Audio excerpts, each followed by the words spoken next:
Uite-te pe... Cam nașpa. Eu zic să te apuci tu de făcut ceva normal. Oamenii nu știu că deja te-am bătut. Salutare internet, m-am întors cu un nou clip. De data asta am ales să fac un clip special, după cum bine vedeți în titlu, să cer părerea persoanelor pe care eu le parodiez, pentru că primesc destul de des întrebarea asta: ce zic oamenii ăia despre ce faci tu? Se supără, nu se supără, le place, nu le place? Și am zis să răspund acestei întrebări în mod public, aici, cu reacția lor, desigur. Vreau să menționez de la început faptul că eu dintotdeauna am fost un fan al oamenilor din mediul online, cântăreți, vloggeri, influenceri, eram fanul tuturor și încă sunt.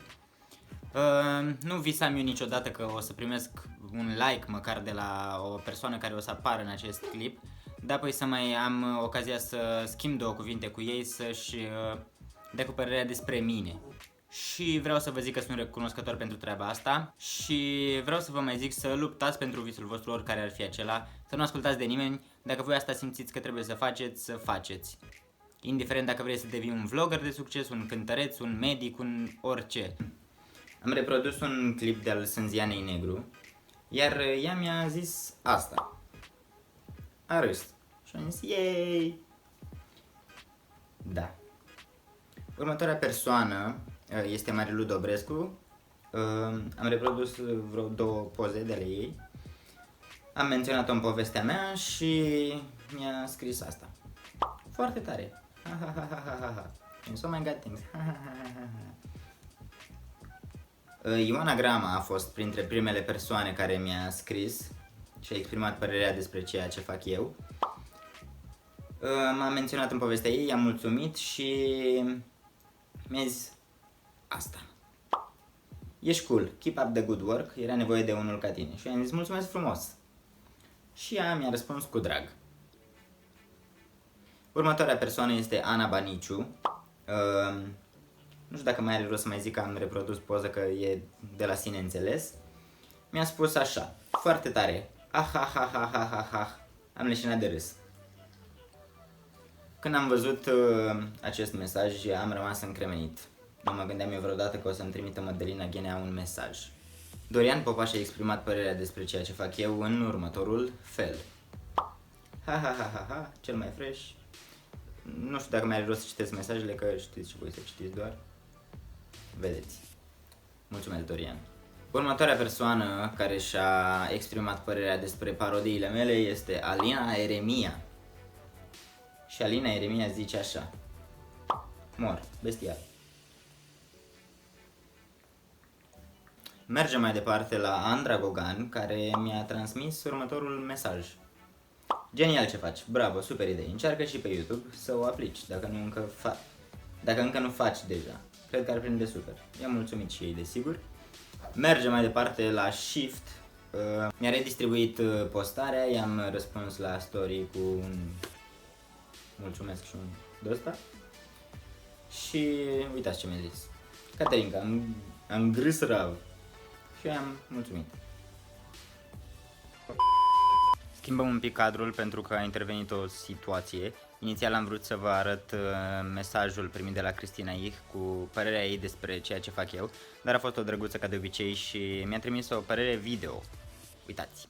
Băiat super talentat pe Instagram, cheamă Body Imită. Deci băiețașul ăla mi se pare plin de creativitate, imaginație. Bine, pentru asta trebuie să fii destul de smart. Nu știu dacă i-ați văzut pozele de pe Instagram, sunt senzaționale, imită tot felul de vedete, de pe plaiul Mioritic, cât și din afară. Frate, și își pune de toate, de la păstăi, la ardei, nu știu, la tablă, mă rog, senzație și merită urmărit, mie îmi place mult de tot. De fapt, ți-am mai zis că ți apreciez munca și chiar e un mega efort ce face el. Adică se vede că sunt muncite acele poze. Felicitările mele! Ajungem la Shelly.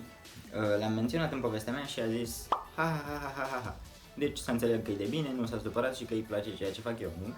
Să trecem mai departe la Bogdan Techeș. I-am scris eu mai de mult un mesaj, i-am zis salutare, voiam să zic că ești foarte amuzant, îmi plac videoclipurile tale. El mi-a răspuns, mi-a salutare, domnule, mulțumesc frumos. Frumos. I-am trimis o chestie de-asta, după aia el mi-a dat repost la o postare, nu știu cât timp mai târziu. I-am mulțumit și mi-a zis te pup. Hai să vedem ce părere are Bogdan Techeș despre parodiile mele, pentru că aici nu și-a exprimat părerea. Ce faci? Ia spune. Uite bine, Semi, dormeam, eu sunt în pat. Și eu la fel. Voiam să-ți cer părerea despre parodiile mele. Despre parodiile tale toate sinceră. sau Da, așa, doar de în pe general. Instagram? Mhm, mhm. Și aia Da. pe care am făcut-o cu tine și tot ce vrei tu, Da. poți să zici. Mhm, mhm. Da. Păi, gata, merge, secundele merg. Secundele. Eu despre parodiile tale am o părere foarte bună. Mi se pare că sunt de părere că ești un om foarte creativ și mereu rămân surprins plăcut când văd că postezi o parodie nouă și mă face să-ți dau like. Să-ți dau like, atât. Mulțumesc. Dar îmi place. Eu nu dau like în general, știi? Adică dacă îți dau eu like înseamnă că e foarte bine. Atunci mă simt onorat. Da, și îmi place și parodia pe care mi-ai făcut-o mie, Prima dar sau a se doua? putea și mai bine. Nu știu. Mie prima nu prea mi-a E plăcut. aceeași. E aceeași. E aceeași. Aia cu cârnatul. Da. Cu cârnatul îmi place mai mult. Da. Sunt de acord. Da. Bine, da. Am înțeles. Atât ai vrut Da. să-mi transmiți? Cred că am zis tot ce era de zis, cred, da. Bă, în concluzie, îmi place ce faci, bravo. Eu Mulțumesc. n-aș putea, sincer, dar îmi place să mă uit. Bravo, ești tare. Da, tu știi deja că și mie îmi place ce faci tu, nu mai are rost să mai zic aici. Da, știu, Da. mulțumesc. Și mie Acum, îmi place ce fac. dacă Ziceam că nu prea îmi place ce faci, Am dar înțeles. te folosesc doar pentru cloud, cum ar veni, știi? Mhm. Că mai vine câte unul de la tine, mai vine unul de la mine la tine și tot așa. Da, cam nașpa. Eu zic să exagerat, te nu? apuci tu de făcut ceva normal. Știi? Da. Să ia și tu un job ca lumea, naiba, du-te pe scuia, știi că ești din Constanța, fă marina, nu știu. Am înțeles. No, bine. Mulțumesc. Să nu te mai Cu văd, să nu te mai aud. La revedere. Hai, dispar din fața ochilor mei. Pa. Și învață naibii să folosești telefonul ăla, bă. Bine. Ai 20 de ani. Nu. Hai. Pa.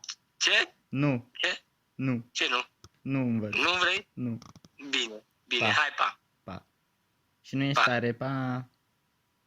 Tu ești urât. Hai, pa. Bine, dar tu tot urzi și nu glumeam. Alo, auzi? Da. Bine. Mulțumesc. Pa. Pa. L-am rugat și pe Vlad Munteanu să-mi transmită o părere despre ceea ce fac eu și mi-a trimis asta. Yo, îi salut pe toți fanii lui Body, mie îmi place foarte mult ce face. De când s-a apucat, e super amuzant, toate parodiile lui sunt super funny și I like this guy. Subscribe! Vlad Munteanu approves. Le-am mai scris și băieților de la Noaptea Târziu. Din păcate n-a fost un clip cu ei trei împreună, dar decât deloc. Hai să vedem ce au zis și băieții de la Noaptea Târziu. Da. Și voiam să te întreb și pe tine, dacă tot e și Emi acolo, n-am putea să-i scriu și lui, dacă vrea și E și să-mi dea Emi aici. o părere despre parodiile mele. Da, mă, facem. Dăm. Body. Ce face copilul ăsta de merlich? Ce faci cu ăla? Filmez, tu? Sau? Bravo. Așa. Primesc întrebarea asta așa destul de des. Ce cred oamenii despre ce faci tu? Gen, lumea se așteaptă să primesc gen răspunsuri negative din partea voastră, știi? Da, asta s-a întâmplat și la noi cu parodiile. Ani de zile ne întrebau, dar cum puteți să mai fiți prieteni cu ei? Nu vă bat când vă duceți la concerte? Da, chiar am primit un comentariu. Bă, când te prinde ăștia... Da. Oamenii nu știu că deja te-am bătut. Și că ți-asumi. Am mascat, am aici un semn. Am noroc cu sora mea că te machezi mi-a bine. scăpat. Da. Cum să ne supărăm, mă, când e vorba de o glumiță, o chestie muncită de multe ori? De ce te-ai supăra? Asta zic. Adică, din punctul meu de vedere, uneori ești prea low, prea soft. Da. Adică le-aș fi dus și mai mult, le-aș duce chiar într-o ironie de asta, așa. Nu știu... Că unele poze o merită. Da, am zis că cum cum e societatea în ziua de azi, se supără și se ofensează din orice, știi? Bă, atât timp cât artistul nu se supără și dacă ești artist înseamnă că poți înțelege glumițele astea și dacă ești deschis tu ca om, adică totuși. De ce te-ai supăra? Asumă-ți, data viitoare, fă poze mai altfel. Ai dreptate. Nu m-am gândit la asta. Lumea trebuie să fie mai atentă, lumea trebuie să știe cine ești. Body. Bună seara, ce faci? Bună seara, dragule. Bine, ce să fac? Mă pregătesc să mă bag la somn, tu? Foarte bine, eu editez aici de zor și voiam să te întreb și pe tine care e părerea ta sinceră despre parodiile mele. Am vorbit și cu Emi și cu Cuza ieri și le ziceam că oamenii se așteaptă cumva să primesc răspunsuri negative din partea voastră. Mă întreabă ce părere au oamenii ăia despre ce faci tu, știi? Bă, mie mi se pare foarte Caterinca, adică de fiecare dată când văd că primesc un tag de la tine și postezi o poză cu mine, mi se pare Caterinca, abia aștept să o văd, adică mi se pare foarte tare conceptul ăsta al tău. Și Ok. Caterinca, nu știu, adică mi se pare că parodezi foarte bine și, nu știu, la modul te inspiri foarte bine și faci chestiile foarte profi, adică ești din ce în ce mai bine cu treaba asta. Mersi Că nici frumos. nu poți să zici că ai început foarte bine, dar ești foarte bine. Da, acum, da, da, ești- păi și eu când mă uit în urmă și văd ce am pus așa, ce naibii în capul meu, ce era în capul meu. E foarte mișto ce faci, adică keep up the good work, adică chiar îmi place ce faci. Mulțumesc, mulțumesc și eu vă transmit vouă asemenea. Mi-am dat seama că fără să vreau am obținut și părerea Iuliei Albu. Să știi că n-ai nicio șansă să mă imiți, dar oricum pot să încerc. Uite-te pe... Hai să vedem ce are de zis Iulia Albu. Vreau să-ți trimit o fotografie. Am alături de mine un băiat foarte talentat, îl cheamă Body pe Instagram, linuță jos imită. Dar îl știu pe Body, imită dragă, am postat pe Instagram acum niște fotografii cu el, da, îmi place foarte mult. Stai liniștită că tocmai te-a reprodus pe tine poza aia nebună de la... Nu, e genial, îl iubesc pe Body. Pupă din partea mea. Mulțumesc. Gata, l-am pupat. Țiții. Țiții de la Anglia. Cine nu știe pe Țiții trăiește sub o piatră. Țiții face lucruri mișto și de calitate și amuzante și o ador pe Țiții. N-am parodiat-o pe Țiții încă, nu se știe pe viitor, dar Țiții este un personaj în sine și n-ai cum, e top. Hai să vedem ce ne-a zis Țiții. Bună!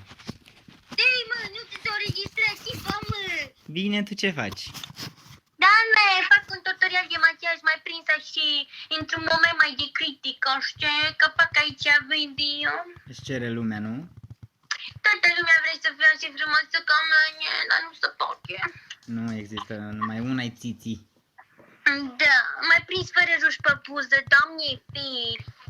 Îmi cer scuze, te-am sunat, Țiții, să-mi dai și mie o părere despre parodiile mele. Nu știu dacă ai tu timp să te uiți la ele, că știu că ești Nu foarte știu exact ocupată. care zici tu parodie. Aia cu Billie Eilish mi-a plăcut foarte mult, doamne, cum ți-ai băgat în cină. Și alea de pe Instagram? De pe Instagram la poză zici tu, Da, mă? da, da. Doamne, să mă ferească Dumnezeu că te-ești bolul la cap, dar cum să spui tu brânză, păsine, castraveți, de alea? Am văzut, Doamne, îmi place foarte mult, dar nu înțeleg, tu nu mănânci mâncarea, nu mă te îmbraci cu ea, mă. Ba da, o mănânc, dar o și pun pe mine. Ești ca Lady Gaga, Exact, da. aia își pune carne pe cap. Da, da, da.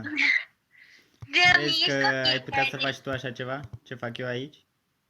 Să fac eu poză de alea? Da. Nu știu, m-am gândit că îmi place de cele Barberaia. Că Da, de da, la da. început așa, Ea e știi? mama. Mama, îmi place de mama, că atâta doamne, firmăula ei face videouri. Dar nu știu, că e așa, n-am timp, știi? Da, da, da. N-am atâta Înțeleg. timp. Nu. Bine, Titi. Vrei Îmi place să... foarte mult de tine, mă, copil. Mersi frumos și eu mă uit la tine și râd la tot ce postezi, orice postezi, eu râd. E amuzant, nu e amuzant, eu râd. Da.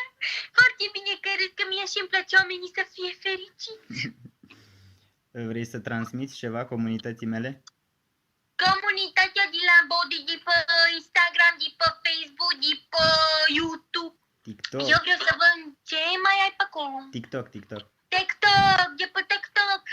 Eu vreau să vă transmit că eu de obicei sunt mai frumoasă de atâta, că dată cu ruș, acum n-am.